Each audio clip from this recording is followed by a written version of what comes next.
Welcome to the Killshot MMA podcast for UFC Fight Night Garcia versus Onama.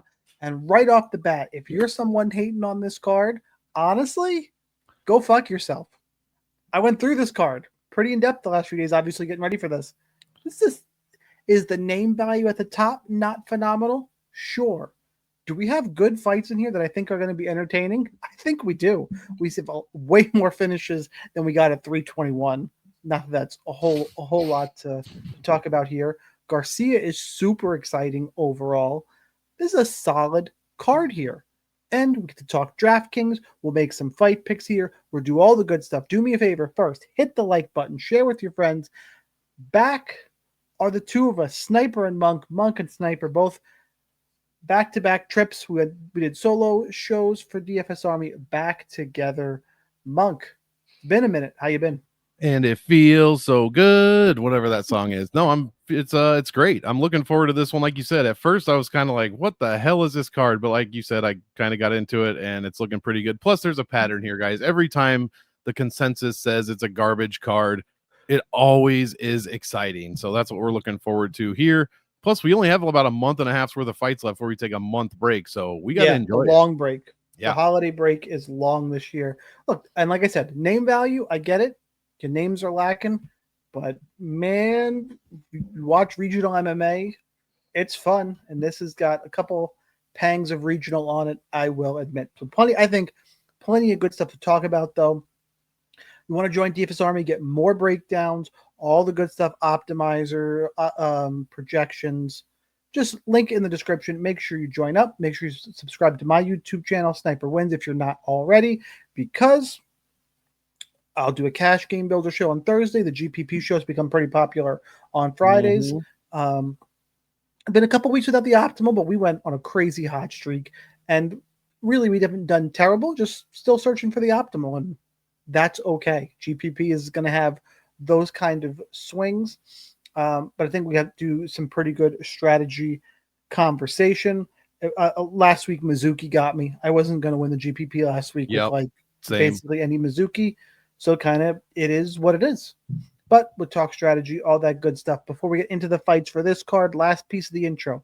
There are 13 fights on this card. We're going to cover 12 of them because we don't have DraftKings salary for Nascimento and Durden. That is a last-minute ad. So just, for the members of DFS Army, that's the only place I'm going to do a full fight breakdown for that fight. We'll cover it briefly in the cash game show and the GPP builder show, but more so from strategy, fight breakdown stuff we're going to leave here. So again, another reason to join up over there. That being said, Monk, are you ready to go? Absolutely. Let's go. Let's do it. First fight of the night, we're going to talk Talita Alencar and Ariane Carnelossi. Alencar is the favorite at -220. Carnelossi is +185. Your fight goes to decision prop -200. Your DraftKings salaries. We're looking at, believe it was Alencar is 9,000, Carnelossi is at 7,200. And while at this prices and goes to decision prop, you would think I'm going to be all about Ariane Carnelossi in cash. I am not, because there's some better cash punts. And Ariane Carnelossi's takedown defense number is the lowest I've ever seen for somebody with 5 UFC fights. 14% takedown defense. That's concerning. Oh, good thing she's not facing a grappler. Oh, shit. Yeah, we can't even round it up to 15. Carnelossi's got 10 takedowns in her 4 UFC fights. Like, this just stylistically is not a good matchup for Carnelossi. She's going to be the bigger, stronger fighter, but I think she gets tired. Alencar's clearly the better grappling. I don't think Carnelossi's got the power to put her away and make her really pay for it. But I think Alencar's got some sneaky upside. I don't think she's going to Jailton Almeida lay on Carnelossi and not do anything. She may not break the slate, and there's a lot of really good fights to target. I would think Alencar, though, is not going to get enough love as she should. And Carnelossi, I just don't think it's a good matchup for her. So give me clearly not. Give me Alencar, a little rusty there, and interested in all formats. Monk, how about for you? You just play both sides and say, give me Alan Carnelossi. There you go. No, thank you. We got it figured out. I mean, I know she's on roids, but Let's not get into all kind of woke trouble and call her Alan Carnelosi. There you go. Well, I mean, Toledo, you pick Alan, you said Carnelosi, but you just picked Toledo Alan Carnelosi. That's what I meant. No, we're no talk of that stuff here. I was just trying to do a little portmanteau. It's my favorite thing to do. Let's try and get canceled. Let's go. I mean, yeah, Geek's not here, so let's get canceled. Blending the names. That's what I'm going to say on the news and be crying. I was just blending the names. I didn't mean anything by it. But yeah, I agree. Carnelosi looks terrible, pretty much all around. She had one good. I mean, she hasn't attempted any takedowns. One against Loopy, like why? One against Angela Hill, okay, but then 5 of 7 out of nowhere against Estela Nunes, who is not very good. She still got outstruck pretty bad in that one. In fact, outside of the Na Liang fight, I believe she's been outstruck significantly in every single fight. And even the great Liang Na landed 3 or 4 takedowns on her, controlled her for almost 3 minutes. So it's not going to go well for her. I mean, people are saying, oh, she looked, she got the win over Piera Rodriguez. She was getting fucking dog walked until she ate a headbutt and had the fight stopped for a DQ. So really, she should only have 2 wins against 2 of the probably 2 most terrible strawweights in the division. So I'm not really looking forward to this one. From her perspective, like you said, I think it's line to go to decision. Minus 200. So usually, like you said, you'd see some play on Carnelosi and cash, but yeah, not this week. Alan Carr should be able to take her down. Yeah, she went 1 of 9 against Rayani. Yeah, she went 1 of 10 against Luciano. But then Demo, who gets taken down, much like Carnelosi does, 4 of 5. Almost 13 minutes of control time, and actually landed some ground strikes in that one compared to other ones. So yeah, I like this one a lot. I don't think she's going to headbutt Carnelosi. So we should see at least a decision win, hopefully with a lot of takedowns, control, and some ground strikes to pay off that $9K salary. It's going to be tough, but I think we could possibly see it, even though she averages 80 points per win. That's because she scored 56 once and 103 the other time. So we can't really go off of that. Like her a lot for DraftKings this week, GPPs, and I think she's going to get the win. Carnelosi's defense is terrible. Yeah, other cards I would sneaky love her, but there's too many high upside GPP fights for me to go that far this week, but still a good play. All right, let's go talk about Phil Rowe and Seok Hyun Ko. Phil Rowe is the dog. He's plus 150. The comeback on Ko is minus 175-ish. FanDuel's got him all the way up at minus 200. That's a bit wide for my liking. More on that in 1 second. Fight goes to decision, 50-50, minus 115 a piece. Your DraftKings salaries get a discount here on Phil Rowe, as he is priced at 7,400. Ko is 8,800 as the favorite. Gonna move on over here to UFC stats, and this is why. Ko is 1-0 in the UFC. He beat Oban Elliott, took him down 6 times. Surprising win, good win. Other than that, went to decision on Contender Series against Cavalcanti. Phil Rowe, I think, is being undervalued. I think people forget. That's why I wanted to bring this up. Yes, he is 5-3 in the UFC, solid record. Are any of the wins going to jump out at you? Honestly, Phil Rowe, not Phil Rowe. Phil Rowe against Nico Price, this is a good win. Angelusa, okay. But Jake Matthews is not a bad loss. Went to decision. Neil Magny, split decision. Boring fight, but it is what it is. And Gabe Green, this became a firefight, and he got knocked down twice. Not a great loss there. But that being said, his resume is better than anything I've seen from Seok Hyun Ko. And I think that if Ko can't get takedowns, he's going to struggle a little bit here. Yeah, he got Oban Elliott down, and Phil Rowe, people are going to point to this 56% takedown defense number, and that is why that I believe Ko is the favorite. That being said, Rowe is a long guy. He's hard to deal with, and this is a step up for Seok Hyun Ko. I'm not totally a believer in Ko based on what he's done and what I've seen on tape. I think if Rowe can keep this at range and not get taken down, I think it's a problem. And I just don't know if Ko is as physical as some of the guys who had that success against him. Now, I understand why he's the dog, because it could happen. I think the line is too wide. I'm going to side with Phil Rowe here, 50-50 to go to decision. I think he's live in all formats. I won't full fade on DraftKings because if he wins, it's probably takedowns and scores decent. But again, there's just other spots where I am going to put a lot of chips in the middle of the table, especially in the mid-range this week, hint, hint. So for me, I like Phil Rowe, his experience, and that step up against this prospect I'm not totally sold on yet. Monk, how about for you? That makes a lot of sense. It seems like a 50-50-ish fight on paper for me personally. Like I'll have plenty of both sides in there because Phil Rowe is so cheap. He also doesn't score terribly. He ended up with 92 points, even though he got fucking dog walked by Angelusa for 2.5 rounds. But the difference is Hyun Ko does not have 55 pounds of extra muscle that's going to slow him down in the third round. So if the same thing happens that happened in the last fight, I mean, it's going to take a little bit more of a miracle for Phil Rowe to get this one done. He was on his way to losing at least 2 rounds. I don't remember if he won one of them, but yeah, it was not a very close fight. I mean, he was taken down. He was just grounded. He kept getting up, so that's good. And he's much, much bigger, like you said, than Ko is here. But he was taken down 3 of 7, controlled for 6 minutes, and still had almost 5 strikes a minute landed on him. And that's his issue. Like, he lands strikes at about 4 a minute. He'll hit 5 or 6 every now and then, but every single defensive category is terrible. Like he gets out struck. He gets out taken down 3-1. Basically, he controls only 30% of the control time.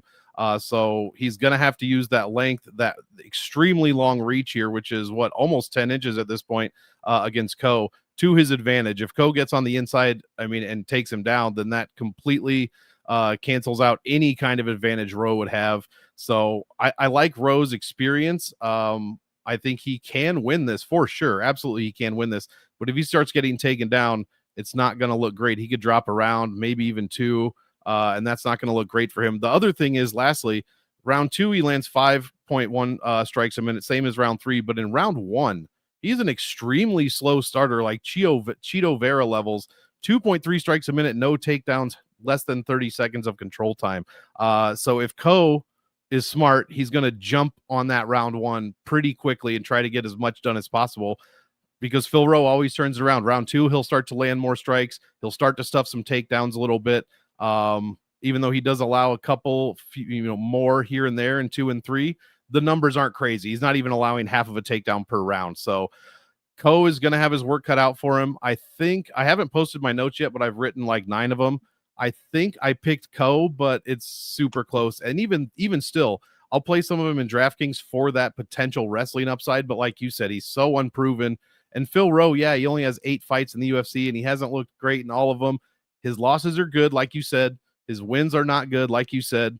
So he's somewhere in the middle there. I think Ko is somebody he can beat, and at 7,400, I'm definitely taking a flyer there. But he's got to do something in that first round and not get taken down, and not wait till the third round to really, start to pour it on his opponent. So give me Ko, but just barely. But I'll have both rostered in my lineups for sure. Not get taken down. It's a bold strategy, Cotton. See if it pays off. Yeah. Let's go Montserrat Ruiz and Alice Ardelin. Ruiz is the big dog, plus 300. Ardelin, minus 400. Yeah, that's a problem. Fight goes to decision, minus 250. Expected to see all 3 rounds here, similar to the first fight of the night. But Alice Ardelin is the most expensive fighter on the card at 9,300. Montserrat Ruiz is 6,900. Alice Ardelin, guys, is the most expensive fighter on the card. She was just the cheapest fighter on the card a couple fights ago. she's 1 and 2 in the UFC. Oh shit! She's a Romanian ass model. That's true. I mean, more power to her. I'm not paying 9,300 for her on DraftKings. And I get it. Montserrat Ruiz is 1 and 3 in the UFC.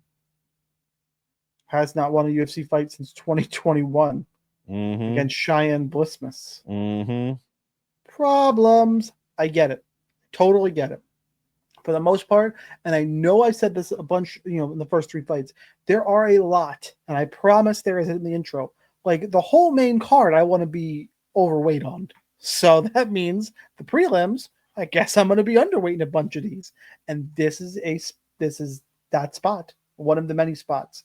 So I'm going to go ahead and take Alice Ardeline because I do think she's the better fighter and probably can mix in a takedown, maybe some control time, better, like more volume striking, better's a loose term here.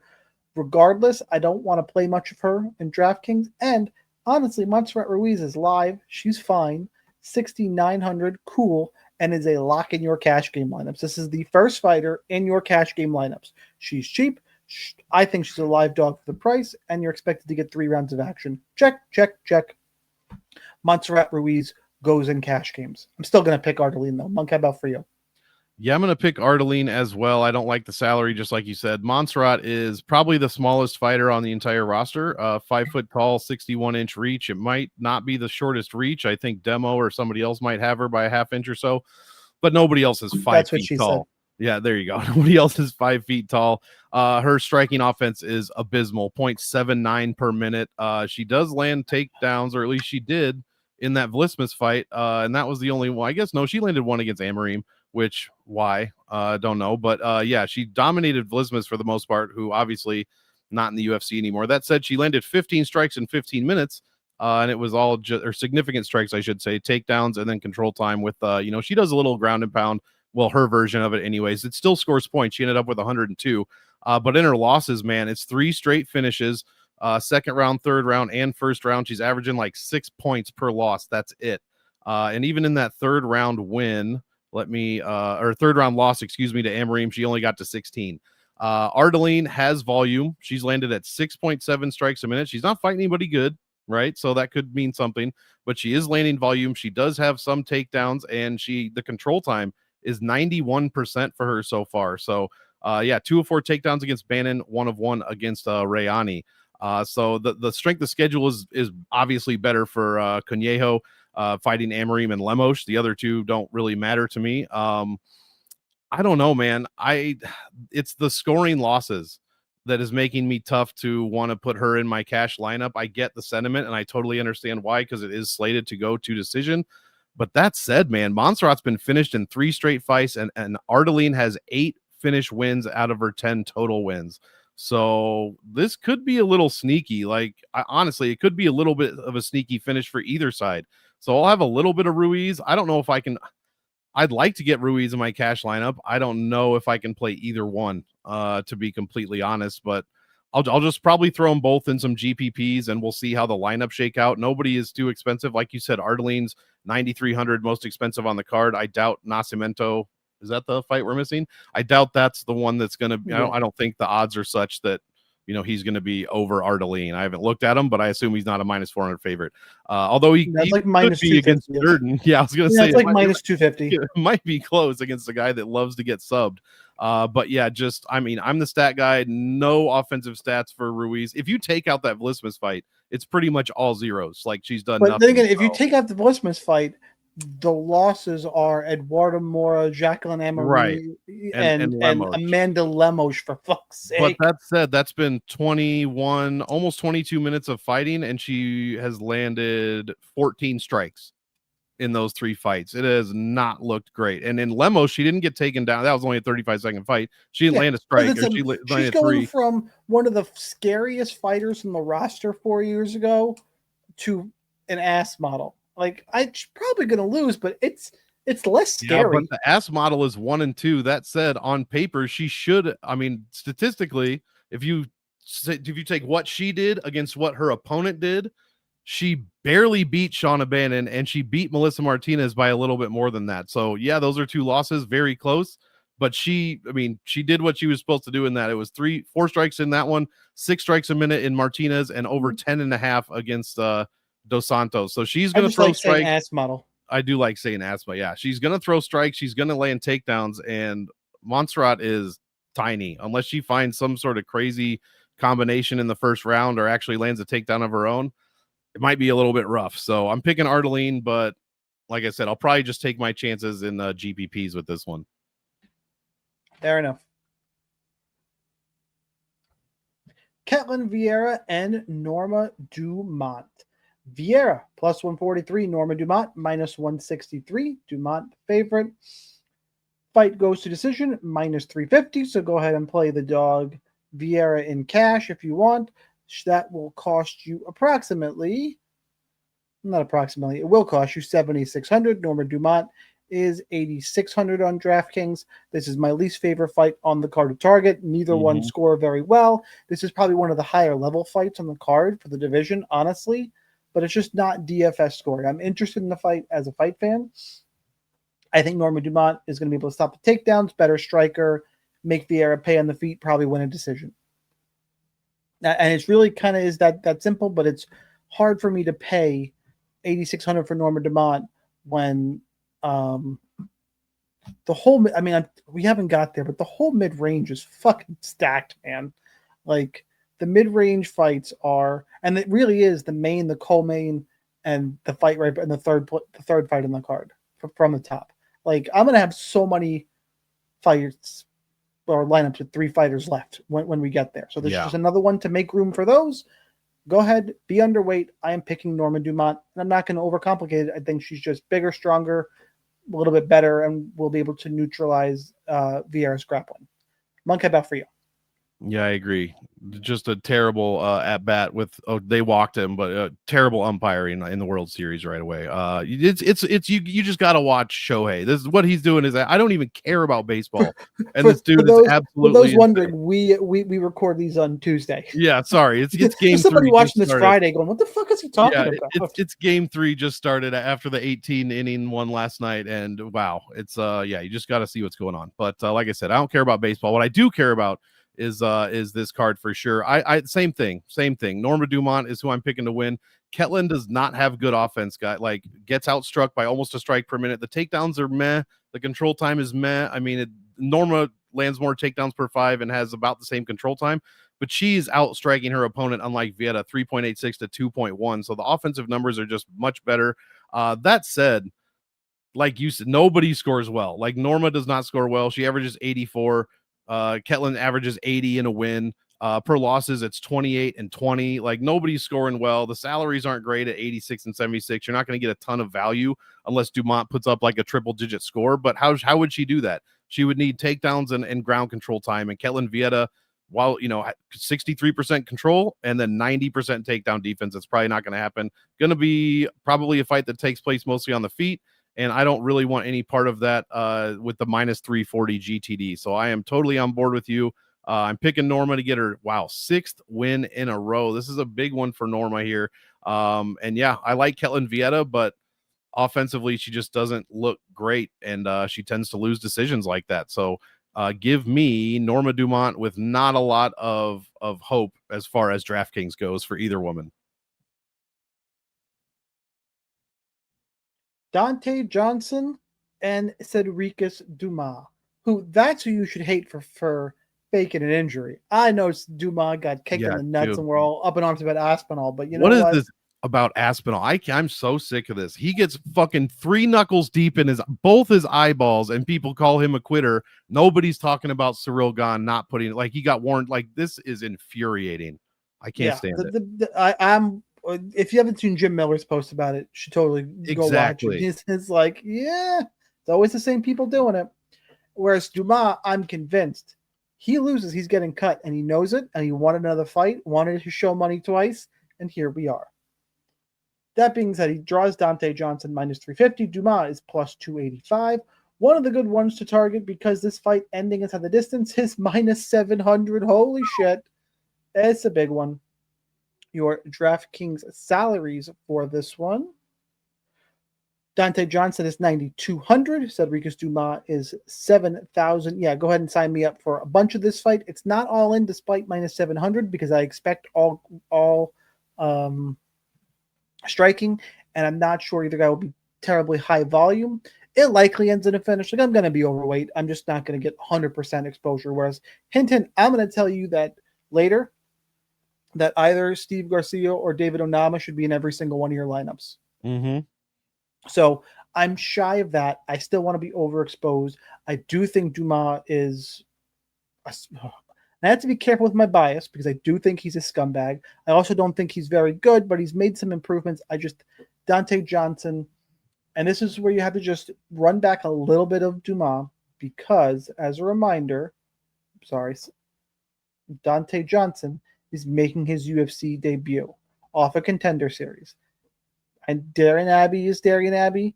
Cedric Dumas, for whatever he is, has been in the UFC longer, has been in there with guys like Nursultan Ruzaboyev, Dennis Tululin, Mikhail Oleksiejczuk. Yeah, I know he got smoked by Oleksiejczuk, but he's been in the cage with these guys. There's something to be said for experience. I'm still going to pick Dante Johnson. I'm still going to be overweight. I'm just going to make sure I have enough Dumas as well.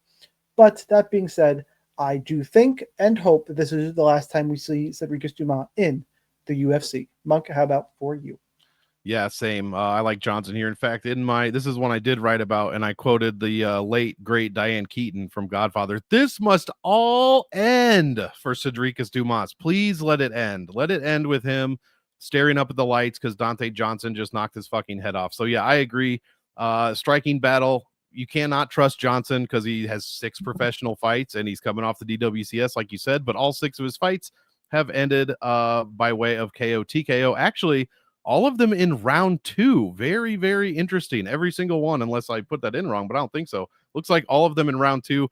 Cedric's averages like 2 strikes a minute, not even half a takedown per 5 minutes. And he does control the control time when he's down there. But I mean, look who his wins are. Like, he beat Dennis Tululin barely. Who cares? On paper, he didn't, but he did get the win there. Same with Abu Izatar. Very close fight on paper. He gets the win. And then Cody Brundage, just a terrible fight. Other than that, he's losing to Fremd in the second round. And then Ruzaboyev and Oleksiejczuk are supposed to beat him, and they did quite handily with knockouts in the very first round. So both of his last 2 losses have been first round KOs, and that's what I'm really hoping for here. Get Dante Johnson his first round 1 KO of his career, and not the most expensive fighter on the card, 9,200, like you said. So, I mean, who would you rather have, Ardeline or the chance of Dante Johnson upside? I think I know where I want to put my chips. But like I said, only 6 professional fights compared to 13 for Dumas, who's been in the UFC for 7.5 fights, basically. But yeah, he just doesn't look good. Everybody wants this dude to lose, and hopefully we see it happen. That said, you got to play some of them in your GPP lineups, guys, because when the narratives go like this and they're fighting this guy that got, all 100% knockout finishes, and he's going to whoop this dude who everyone hates, who sucks, more times than not, well, maybe not, but in my head, more times than not, it's the lower salaried guy that ends up finding the win somehow. So get them both in your lineup, but give me Dante Johnson to get it done.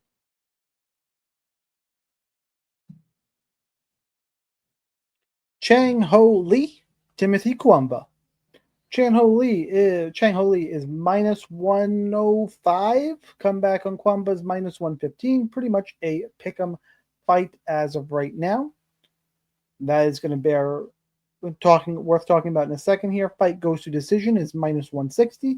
And really, it's the odds value that provides all the DraftKings interest in this one, because Kwamba is 8,500. Chang Ho Lee is 7,700. The line is moved towards Chang Ho Lee, and I think it's going to keep moving, because before I looked at the odds, I had Chang Ho Lee as a favorite. I think he should be favored in this fight. He's just more well-rounded. I think he's live for a finish. I think he's got more powerful striking. I think he can out-grapple Kwamba. Kwamba's okay. I just when I started breaking down the fight, I think Chang Ho Lee is a little bit better everywhere. And yeah, it's a close fight. I'm not saying Chang Ho Lee should be minus 200, but I was thinking he was going to be like in that minus 150 range. And when I opened it up and saw he was priced at 7,700 and was plus 110 at some point, I was like, that doesn't seem right. And the line is moving. I think it's going to keep moving. I think he's going to be very chalky in cash. I think that's fine. I think he's live everywhere. I'll be under on Kwamba. I'm going to eat some Chang Ho Lee chalk this week. I'm okay eating the chalk here. I think he's better. I already have a bet down on Chang Ho Lee at plus money. I got it at plus 110 the second I saw it. Nice. Sign me up there. It's not going to be that come fight day. So for those reasons, give me Chang Ho Lee, and Kwamba definitely going to be underweight too. He's already not going to be popular. Monk, how about for you? Yeah, I agree. You can't back a grown man named Timmy, especially not with these offensive skills. Timmy. And then the strength of schedule is just, he's fought Balaji Oki and Lucas Almeida, but those dudes, don't have the best record. So their strength of schedule numbers for Kwamba are not great. Chang Ho Lee, I mean, 4-0 in UFC related things, but technically 1-0 in the UFC because most of those Road to were UFC, which was Road to UFC. Yeah, exactly. So which is not especially the ones he was fighting in season 2. I guess he does have 2. Yeah, Zhao Long was a technical UFC fight, so he is 2-0. But the season 2 ones, we had some pretty low experienced guys on there, so kind of got to throw those out a little bit. Kwamba does get the win over Romero, a nice little TKO that he finished in the second round, but was getting outstruck up to that point. And even though he was the one with the takedown, he had 12 seconds of control while Romero had over 2 minutes. Now, Chang Ho Lee, I mean, he's about 50% control, but he lands, like you said, a bunch of 1.09 takedowns per 5 minutes. That is across these 4 fights that I have stats for. And he's averaging 5 strikes a minute. So if we look at a little bit closer, he averaged 5 against Romeus and 5.6 per minute against Zhao Long. He had 2 takedowns in each and a bunch of control time. So I think those stats are okay for the, if we take out the road to UFC fights. But his offense looks good. He's doubling up his opponent's striking. He's got a 67% striking accuracy, guys, and he lands 5 per minute. That is pretty crazy compared to Kwamba, who lands 3 a minute at 42%. Now, Kwamba does have, he gives up the strikes, but he has 59% striking defense, which he's going to need because Chang Ho Lee's going to throw a bunch of strikes to set up those takedowns. So, yeah, Kwamba just hasn't done anything special as of yet. Sure, he once scored almost 100. I think that was his last fight, but he also put up 47 in his, he would have put up only 47 points in that DWCS win. So not what you like to look forward for. Obviously it doesn't count because it's DWCS, but still 15 minutes, 47 potential points is not great. Where Chang Ho Lee, his low is like 94 or something like that. So yeah, I love it. Give me Lee. He's 5 years older, but I think he looks a lot more promising. I think this is a ceiling play for sure at an underdog price. Who's going to be the favorite? That's a win-win-win in my book for DraftKings. So yeah, give me Chang Ho Lee to get it done here over Kwamba, and I do like him at 7,700 for sure. Not sure how much Kwamba I'm going to get to. I'll play it slightly a little bit in GPPs because nobody's a 0, but it's not. I mean, 5-10%. If Kwamba smashes, if Kwamba smashes, it's not gonna be good for me. So yeah, let's go Chang Ho Lee. I said the same thing about Mizuki last weekend. She smashed, and it's going to happen. Exactly. Yep. High variance game, boys and girls. Not for the faint of heart. Billy Alicana and Kevin Christian. Billy Alicana is minus 280. Kevin Christian is plus 240. Billy Alicana is minus 280. I immediately went, is he fighting a dead person? Yeah, right. Because minus 260, fight ends inside the distance. We're going to start getting to some good ones to target here. Billy Alicana is 8,900. Kevin Christian is 7,300. Look, expect to see a finish. High variance fight. Yes, Kevin Christian struggled with wrestling in his DWCS fight. Do you really think Billy Alicana is going to present that type of problem for him? I just don't. I've not been that impressed with Billy Alicana. Yeah, he went decision win against Ibo Aslan. Cool. I think Alicana is being way, way overvalued here. You go back further into the tape for Kevin Christian. I think he's a decent prospect. I think he matches up decently here. I guess I understand why Alicana would have been a small favorite. UFC experience. Christian didn't look great in Contender Series until he got that sub. But again, digging into the tape, I think this is a much closer fight. Give me Kevin Christian. I will say, I'm going to make it a point. I'm going to be field to 5-ish, 10% under on Alicana if he gets super chalk because of that ITD number. He's not going to beat me, but I will not be getting leverage on Billy Alicana. I will be getting leverage on Kevin Christian. Probably a bunch of it. He looks good. He looks good, and he will struggle against wrestling, although you think he's going to have filled that hole, worked on it a little bit. And I just wanted to make sure that if we pull up Billy Alicana, one takedown against Bogdan Guskov, and he got guillotined. So I don't think he presents that type of problem. Sign me up for the upset in Kevin Christian. Monk, who you got? Yeah, I was pleasantly surprised after I did my write-up on this one. I looked at yours right before the show, and we were both on the same side. So yeah, good surprise there. I like Kevin Christian here. I can't back Billy Elikana. I mean, Ibo Aslan looks not great, and he scored like 44 points in that win. It was an extremely close fight. Nobody did anything. Like, nobody did anything in 15 minutes. 35 strikes to 28, and Elikana attempted 3 takedowns. That is it. Absolutely terrible. He got dismantled by evil Anthony Smith in the fight before that, so we do love to see that. And Kevin Christian, for what little stats we have, we got to throw him out. I mean, he didn't do anything in his fight either until he got taken down and then subbed Mazeo, I believe his name is. And yeah, he's got 5 pro subs. So if Billy Elikana is getting a little sloppy with the takedowns, thinks he's fucking Khabib again, then he's going to get locked up again. He's going to get tapped out again. So I gotta go for Kevin Christian here. The salaries, 8,900 for Billy Elikana. I don't know how anyone can stomach that. I'm going to be probably a little lower than you on this one for Elikana. And yeah, I'll just take my chances with Kevin Christian. Why not? Hopefully we get some leverage, like you said. And that's the play, in my opinion. I don't trust Elikana with a win over shitty Ibo Aslan and got absolutely dismantled by Guskov. So I'm going to have to see a little bit more. And Elikana was a huge underdog in that Aslan fight, so more power to him. But he didn't do enough to blow anybody's socks off with his offense or anything. He lands 2.3 strikes a minute. There's not much in the way of takedowns. He's got a 0% takedown defense. I assume that's because no one has taken an attempt against him. That is correct. So yeah, can't back him at this point. And his nickname, you want guys like Billy the Killer, Billy the Killer Elikana, or so, what's Charlie the Cannibal? This dude's son of Susie. You can't back that. You cannot back that in a fight game. So give me Kevin Christian. I gotta get your take on something here. So we're gonna total sidebar for a second. I'm not gonna mark it in the timestamp. So I think I told you this. I'm on the side. I'm managing a couple fighters. Nobody in the UFC yet. The company I work for does. Couple amateur fighters. Pro debut coming up. Super excited. I keep it separate from this stuff. But one of the guys I signed has no nickname. Okay. The other one though is, I think, now my daughter's favorite fighter.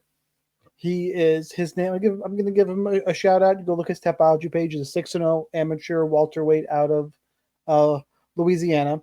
Goes by Maverick the Unicorn Becker. Ooh, thoughts? You were the nickname guy. Generally I wouldn't, but I kind of do like it. The only thing that would have been better is if he went with Maverick the Miranda. Just switch around Miranda the Maverick. Oh, that's terrible. Yeah, you gotta switch it around. But yeah, no, he better win. He better stay undefeated. That's all I gotta say. It's kind of. But I'm hoping for him. He's got one more Emmy fight coming up, or that we're gonna get for him probably in January. And you know what?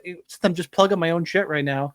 I'll give a shout out to Landon Fisher making his pro debut on the APFC card. Oh, nice. On Sunday, we got him a fight on APFC in Milwaukee. So I'm not sure. I thought initially his fight was going to be on Fight Pass, and now it looks like he's the first pro prelim of the night. Okay. But I don't know if they're going to air that or just the main card. Well, you have to keep us posted in the Discord. I definitely will. I'm rooting for him for sure. Although these guys will be, who are these fucking psychopaths in my DMs talking about DraftKings scoring? What the fuck is happening? All right, total sidebar. Thanks for indulging me, guys. We are going to skip Nascimento and Durden, which means we are on to the main card. Charles Radke, Daniel Frunze. Charles Radke is -160. Frunze is +140. Fight ends inside the distance is -190. Really weird pricing here that I assume is going to get straightened out from my bookie and Bet Online, and that under 2.5 rounds is -105, but you got to pay -190 for the ITD number. Mm-hmm. Like, these gaps just don't quite make sense. I would say, just in general, Vegas is leaning towards a finish in that one. Your DraftKings salaries. Where are we at here? Radke's 8,700. Frunze is 7,500. And this is one, I think I had to do it once a week. And I'm always very honest. Never, don't bullshit anyone. And it's a high variance game to begin with. I'm struggling with this fight. This is one where I look at it and I go, I don't really know what's going to happen here. 'Cause, like, both of these guys, to me, are very hard to figure out. I think it's got a wide range of outcomes. If Radke goes out and sparks Frunze, 0% surprised. If Frunze looks like all of a sudden he did on tape previously, bounces back and sparks Radke, who's okay, 0% surprise. If either guy wins a decision, I'm 0% surprised. Like, I don't have a strong conviction in this fight at all. So what am I going to do with that? I know you're like, well, I'm here to listen to your break it down. I've watched these guys. I think Radke's a little bit better, and I agree with the line. So, and Vegas would indicate they agree here. But overall, I think that ITD number is a little bit generous, and just all the wide variety of outcomes. I'm probably just going to be field weight to a little bit under, because again, we haven't gotten there yet, but we're close. I really am going to tell you to be overweight on all the last 6 fighters we're going to talk about. That's why the first 40 minutes of the show are like under, couple guys over, couple guys field. This one's field or under, because I'm going to jam them into the end, and I'll make that case here in a few minutes. So for this one, I think Radke's a little better, but no outcome in this fight surprises me. Nothing. Monk, do you have a stronger read for the people out there, specifically the DFS Army members, which if you're not a member, make sure you go sign up. But for anybody watching this far in, if you have some insight, I think we'd all appreciate it. I know I would. I agree with the sentiment all around. I think Radke's a little bit better. I am picking him to win. I do like the -190. Here's the insight that anyone could see, but I'll say it out loud. Frunze lost to Reese McKee in 5 minutes, guys. That's all you need to know, right? Nobody loses to Reese McKee that's any fucking good. So that's said, Charles Radke's also not very good, but his losses are Mike Malott and Carlos freaking Praches. So yeah, I think they're a little bit better. He did what he's been supposed to do against like Gilbert Urbina.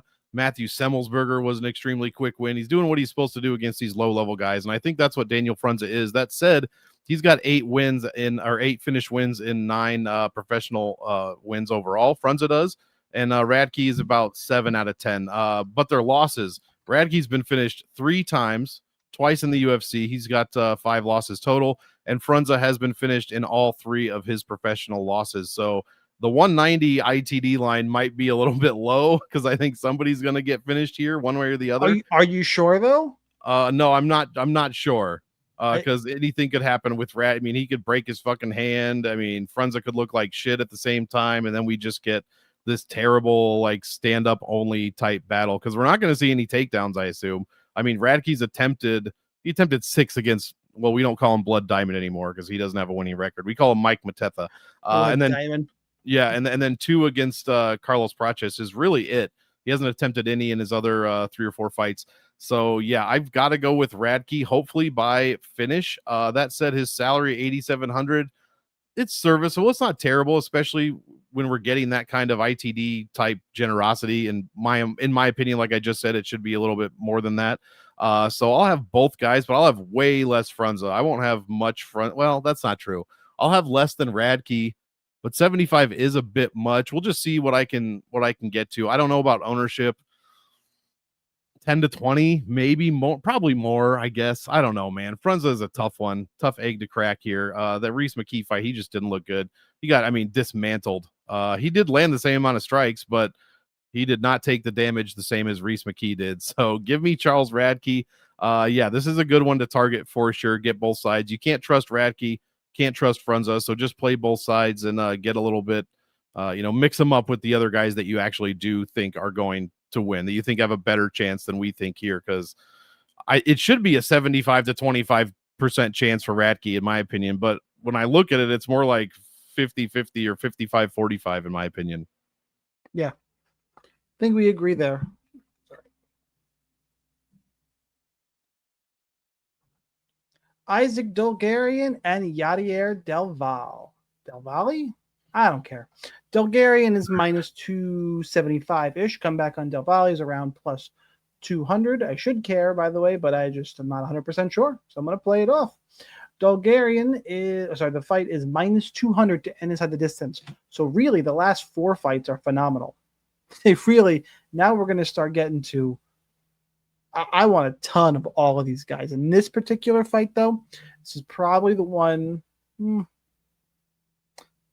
I have as strong lean in this one as I do in the main event. You got to love Bulgarian. He also is a super friendly DFS style. He's going to want to grapple, likes to wrestle, rinse and repeat takedown, is active on top, can look for finishes.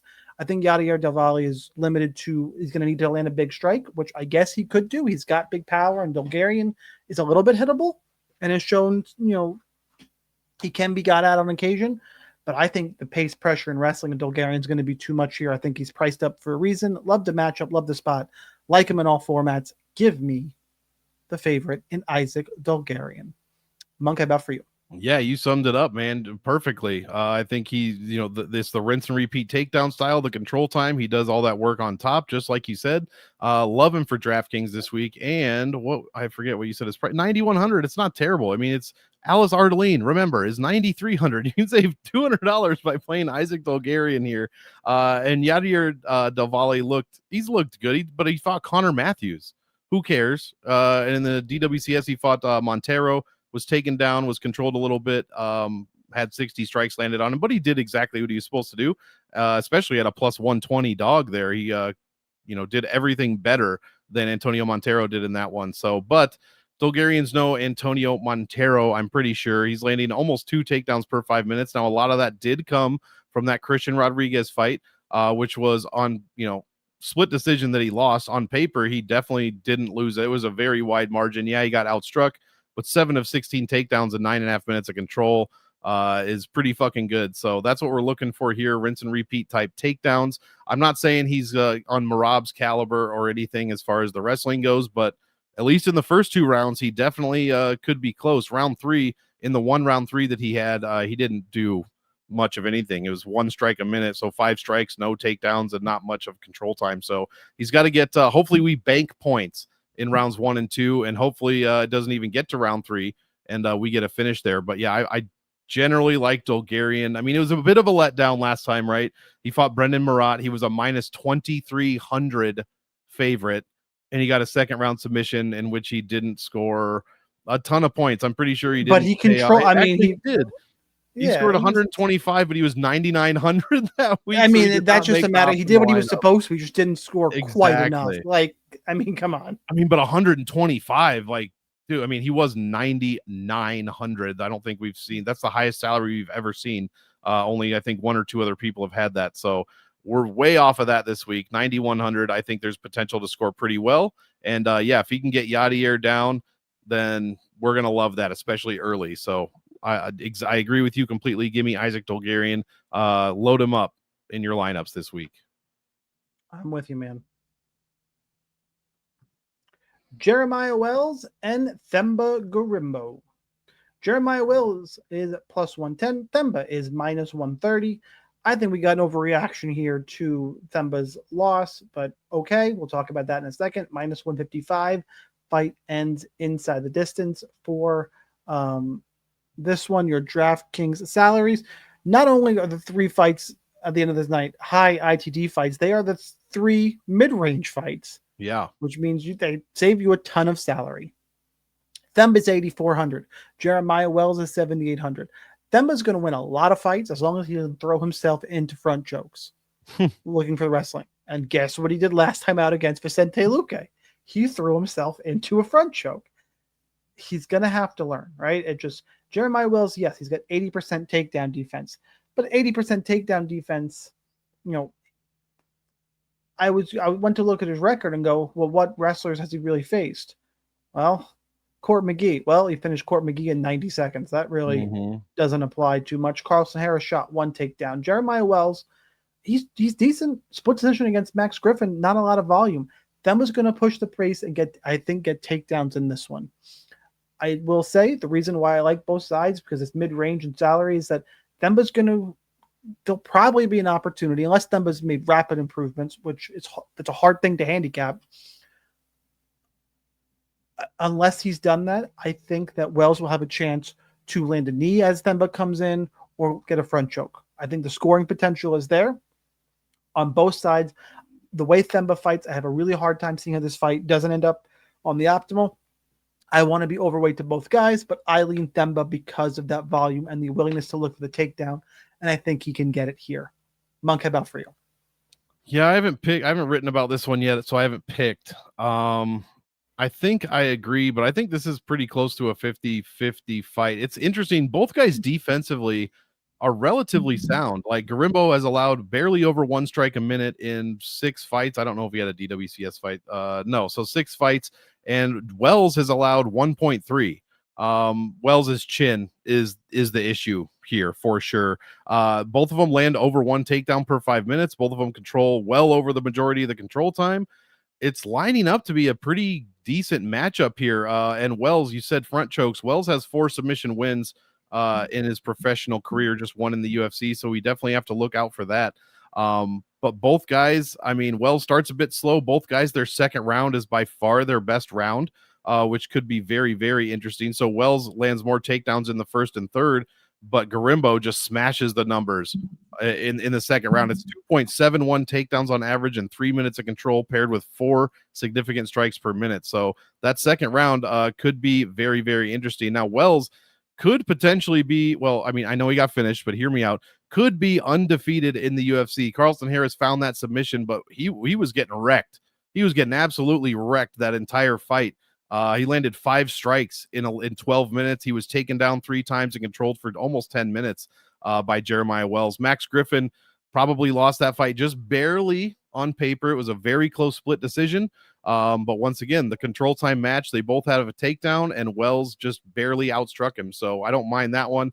Not egregious, not a robbery by any means. And like you said, Garimbo threw himself into a fucking anaconda or whatever it was against Luque, you know, his best submission, that Darson, the anaconda. So not what you're looking for there. I think this is pretty close to a 50-50 fight. Both guys score pretty well when they win, 103 and 119 for Garimbo on average. Both of them have very high floors. The least amount of points Wells has scored in a win is 96.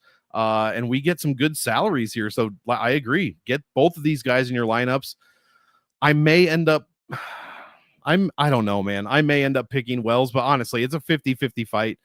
Just get them both in your life. Yeah, for the show, yeah, I'll pick Wells straight up, but I would not be surprised if he lost. And I wouldn't be surprised if he won. You know, it really could go either way in my head. So yeah, they're this is a good matchup. They're matched up very well on paper. We just gotta watch out for the chin of Jeremiah Wells. He has, well, that might have been just the Semmelsberger fight, I guess, that's messing that stat up. But he got knocked down twice in that fight, and actually still won it. So careful of that. Hopefully nobody throws himself into submissions. And we see a good fight here. They're both pretty defensively sound for the most part, but I'll just, for fun of the show, I'll pick Wells and yeah, roster them both for sure. I hope somebody throws himself into a submission in the first 30 seconds so it breaks the slate because I'll be overweight. Yeah, that's true, actually. I'm okay with it. Waldo Cortez Acosta and Ante Delia. Yes, we see Ante Delia again. Quick turnaround for him. He's the favorite at minus 135. Waldo Cortez Acosta is plus 115. Fight ends inside the distance, minus 130. They are heavyweights, though, and they are mid-range because it is a mid-range fight. WCA, Cortez Acosta is 8,200. Delia is 8,000. I think this fight go a little bit overlooked. I'm interested in the DFS Army ownership projections. Again, if you're not at DFS Army, link in the description. Make sure you sign up there because I love the ownership projections. Provide great value. Look, I have been in the past on the Waldo Cortez Acosta bandwagon a little bit. I really didn't like his performance against Sergey Pavlovich. I know he lost, but just the volume is just not there, man. His takedown defense is good. He can stop those, get up. He outstruck Sergey Spivak. You know, he beat the guys. This Pavlovich loss was bugging me in the way that the volume never went up against a striker, just kind of the same old thing. It didn't look super comfortable. Ante Delia coming over from PFL. I know I picked against him. I picked Tybura. Ante Delia looked fucking good, man. And I know it was a short fight, but he looked crisp. He's got power. Seems to obviously translates into the UFC. I kind of take back some of the things I said about Ante Delia, and it's weird in the last few fights I've been picking WCA. I've been picking against Ante Delia, and I think I'm flipping from what I've seen. Give me Delia. And I also think that it's more likely if Delia wins, he probably has knocked out Cortez Acosta or he's done something violent. WCA could do another one of these 60 strike boring decisions again. Would not. So I want to be overweight to this fight, but this is not all in. I am pretty much all in on the Garimbo fight we just talked about. And if I just, at those salaries, I'm going to be over on Bulgarian, and the main event I'm all in on. This one I'm overweight too, but not all in because there's some room in my mind in Waldo Cortez Acosta winning, but not ending up optimal. For the sake of the pick, though, I do have to lean towards Ante Delia just based on each of their last fights and how they've looked. I know, obviously, that's not always the indicator, but I cannot pick Cortez Acosta on his last performance and then against Delia based on his. Just give me Ante Delia. Monk, who you got? Yeah, same. I'm not a Waldo Cortez Acosta hater. I wouldn't say that because guy hasn't done anything for anybody to really hate on him, but I just don't like his fighting style for the most part. I mean, when you're fighting Jared Vendera and Chase Sherman, you're going to decision with those guys. Not a great look. Rebelis to Spain is the big one that was like, what the fuck is this guy doing? Not much was the answer to that one. I mean, he's knocked out Ryan Spann, which is what happens to Ryan Spann. I was going to say Tybura is probably the best fighter that either of them have won against, but Sergey Spivak could be in that argument as well. So that was a decent win from Cortez Acosta, probably his best one in my opinion. Did allow 2 of 6 takedowns, some control time, but got stood up and was able to keep Sergey off him. Actually, was that the fight that everybody called a robbery? We don't have to get into it. I don't remember exactly. No. Could be. But yeah, I agree. I think I picked Tybura in that one. I was like, I'm sick of these PFL guys. Everybody, they suck, blah, blah, blah. Not this guy, I don't think. I think he's pretty decent. The only issue is 35 years old, making his UFC debut. At heavyweight, it barely matters, though. That is true. That is true. Look at Andrei Arlovsky and a bunch of guys. They all fight past 40 years old. But I really we didn't see much at Adelia, only 2 minutes worth, but we saw a lot in those 2 minutes that I liked. You hear what, the most hated guy in the UFC now for some reason, Tom Aspinall, says about him. And why would I not believe that? I mean, he's looked pretty good here. Looked pretty good in the PFL too. Didn't he win a fucking $1 million? Maybe twice. I don't remember. I think he did it at least once. But yeah, I got to go with Delia here. I don't like the fighting style of Cortez Acosta. I think it is going to be, if he wins what you said, a 60 freaking strike decision where nothing happens and he scores another 50 points in a win. So we don't want that. Also, I don't know if you said it. This line is flipped. Cortez Acosta's 8,200, I believe, is what you said, which makes Delia the favorite at an underdog salary. So we love to see that little bit of odds value there in the mid-range fight. So we will take it. Give me Delia. I hope we see a finish here, man. That's going to be difficult. Cortez Acosta never been finished, and he looks pretty solid on the feet. Technically sound, just doesn't do a bunch most of the time. So give me Delia. I want to see this dude finish Waldo Cortez Acosta. I want a reason to get excited about the mid-range heavyweight division again. Even if it's a 35-year-old guy, that's fine. Give me something to look forward to, please, because the Thomas Petersons of the world and the fucking Lucas Breshkis, they're not quite doing it for me, man. You know who should be doing it for you? The chocolate Peppa Pig. That was hilarious. That was Walter Walker. Yeah, he does. Yeah, he definitely does. Fortunately, he's the most entertaining part of the UFC heavyweight division, and he broke his fucking. That one leg kick? Did you see that? Louis Sutherland broke his leg. Walter Walker's got a broken leg from that one leg kick. Is going to be out for a little while rehabbing it. Oh my God. I didn't hear that. You know which kick I was talking about. I mean, Louis I caught probably him do once now good. Thinking back on it. I didn't hear that. Yep, got a fracture. So wow. Awesome. 4 heel hooks in a row. Can you believe it? I mean, I can, but dude, his heel hook was plus 150 this week. It was insane. So stupid. All right, let's get to the main event, boys and girls. Steve Garcia and David Onama. Steve Garcia is the favorite at minus 135-ish. Come back on Onama around plus 110 to plus 115. Your DraftKings salaries, Garcia is 8,300. Onama 7,900. It is the mid-range fight. Fight ends inside the distance. Minus 700. 50-50 to end under 1.5 rounds. Two guys who throw volume, they throw hands. Garcia lands at over 5 strikes a minute. Onama also over 5 strikes a minute. Surprisingly to me, Steve Garcia's got better defense than David Onama, because I always feel like Garcia gets hit more. Yeah. But I think it's being dropped against Shaila Nurembake, I think, kind of messed with my head a little bit, and dropped twice against Charlie Ontiveros. Like, it's crazy looking at this. I mean, he's gone on a run, though. He's knocked down twice against Charlie Ontiveros, loses to Mahachete, gets knocked down twice against him. Then knocks down Chase Hooper 3 times, gets a win. Gets a win against Shaila Nurembake where he's knocked down.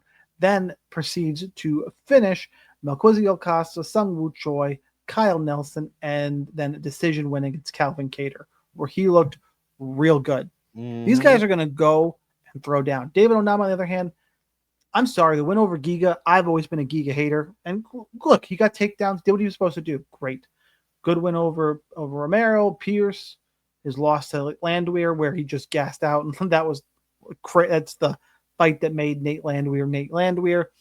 This is a fun fight. These guys typically don't have boring fights unless they're in there with somebody like Calvin Kattar or Giga Chikadze. That's on those guys. These guys together, I think, are going to be fireworks. Hence the lines we are looking at. Like, anything could happen in this one. I'm going to lean towards Steve Garcia in the run he's been on. Like, I think his power translates a little more, and I know he's more up for the dogfight. When things get a little bit crazy and in a phone booth, I'm not as confident in David Onama. That being said, they're 4-ounce gloves.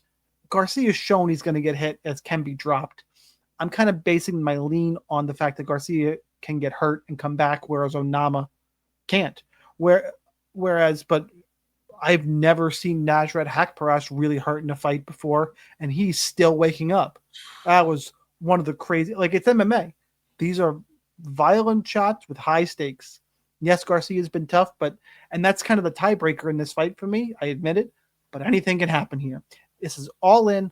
We're expecting under 1.5 rounds. Even if we're wrong and they end up being a little more cagey or close, or we got 5 rounds and mid-range salaries. It can happen, but it feels unlikely this doesn't end up optimal. I'm going to lean Steve Garcia. If you want to say, hey, I like Onama, sure. I'm going to say just get overweight on both guys, and whatever you do, I don't think is wrong. But for my pick, I'm going Steve Garcia. Monk, how about for you? Man, hate to do it, but I completely agree. Again, I mean, these guys between them have like 9 to 10 around there knockdowns in the UFC. That's absolutely insane. Garcia's knocked down almost everyone that he's won against on this 6-fight run. He didn't knock down Nelson theoretically, or on paper, I should say, but he did finish him KO TKO. And it is interesting. He has been knocked down, like you said, twice Ontiveros, twice Mahachete, once Nerdembeki. He won 2 of those fights. That is crazy to see. That's pretty rare. I mean, one of them, okay, but 2 of the 3 is nuts. He scores tremendously well, 106.5 when he wins. He put up 132 against Chase Hooper. Onama's the same thing, almost 100 points when he wins. His floor is better than Garcia. The lowest he scored is 80 in a win. He put up 114 once. Love the mid-range salaries. I just completely agree here. I think Steve Garcia is just a little bit better. He probably hits a little bit harder. And yeah, maybe people are like, oh, he didn't do shit in the Calvin Kattar fight. Well, it was 85 strikes in 15 minutes. He did land a knockdown.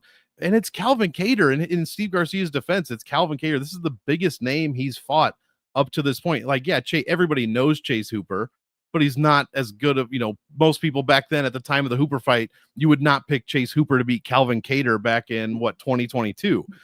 So he's probably, he wanted to get that win, secure the win. He did everything he was supposed to.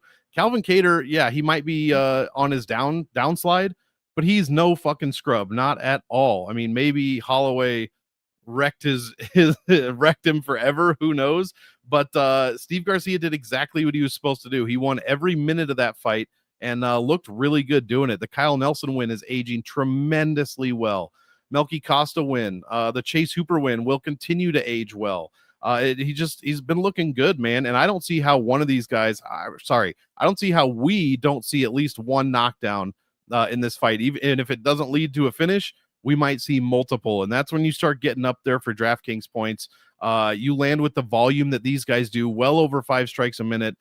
You're going to see the DraftKings points there as well. The big difference here is Onama gets hit with almost as many strikes as he lands, 5.2 to 4.7. Garcia lands 5.1, absorbs 2.1. So yeah, his chin has been suspect in the past, but again, he won those 2 fights. They land about the same amount of takedowns, which is not many. Both of them get out controlled, but they're not grapplers. Like, this is going to be a very, very good matchup. One in which I think Steve Garcia has the tools to get it done. So I love the 5 rounds of pure high volume striking. Love the knockdown potential. Love the finish potential as well. So I'll be playing both of these guys because David Onama has never been finished. Doesn't mean it can't happen this time, but we've seen Garcia be I don't want to say chinny, but we've seen him get knocked down. Onama has landed with power. So it could go either way if we get into the thick of it, but I'm firmly on the Garcia side. I'm loading this fight up in GPPs. I'm probably playing Steve Garcia in all formats at 8,300. I just love what I'm seeing here. I think this dude's on a run, and I think a lot more people are going to know exactly who Steve Garcia is in this next 1, 2, 3 fights. If he gets another 2 in a row, people aren't going to be saying, "Oh, Steve Garcia in the main event. What is this bullshit?" They're going to be saying, "Oh shit, Steve Garcia is in the main event. I cannot miss this." So this is the first one on that road to that happening. He's not a kid to me, maybe, but he's only 33 years old. And he's got a lot of work left to do, and he looks like he's ready to do it. So yeah, give me Steve Garcia here in what should be a good fight, what should be a high scoring fight as well. Garcia Hooper 2 at some point. Anyone? Oh, I don't know if Hooper's got to win a couple. He's got to catch up. Yeah, he's looking good though too. I mean, I know recently, but overall, they're both going to have some good careers. I agree. Kill shots. Don't go anywhere. We got to do the namesake of the show with Kill Shot. If you do not know, it is an under-owned play to help you win a DraftKings tournament. No chalk, no main event. That means no Chang Ho Lee because that's super chalk. Look, I think there's 2. I think it's clear. Yep. Bunk, yep. You can take either one. We're just gonna share these 2 this week. Yeah. So you can talk about either one you want. Take it away. Well, I won't pick the guy I picked against on the show. I'll leave that one for you. I'll go Kevin Christian against Billy Elicana here for the reasons we said. We don't trust Elicana. We haven't seen a ton of Christian, but we are sure ready to. And I'd like to see, I don't trust a guy that barely beat Ibo Aslan and just doesn't look good overall in Elicana. So let's go Kevin Christian, pay off that 7,300. I mean, we are talking about Phil Rowe as number 2, right? Yes. Yeah, abs. That's who I was talking about. The way you said it, I was like, wait, he's not going to try and tell me on Co. Yeah, so I wanted to leave Ricus Dumas. Yeah. Look, Phil Rowe, Co, decent prospect. I think people continually doubt Phil Rowe. We cashed him as an underdog last time. Yes, he made us sweat and wait until round 3. Going to continue to play him as a dog and against a almost Neil Magny-esque here in that I don't know enough about Co quite yet. I will say that to me, Kevin Christian is clearly the number 1 pick. And then I'll go Phil Rowe and even then mix in a little bit of Cedricus Dumas and then just the mid-range and the chalk Chang Ho Lee and all that stuff. So Phil Rowe in a spot against an unproven commodity. That's what we got for UFC Fight Night, Garcia versus Onama. One more time, smash the like button, share with your friends, join up at DFS Army. For Monk, I'm Sniper. Have a good week, and we'll catch you next time.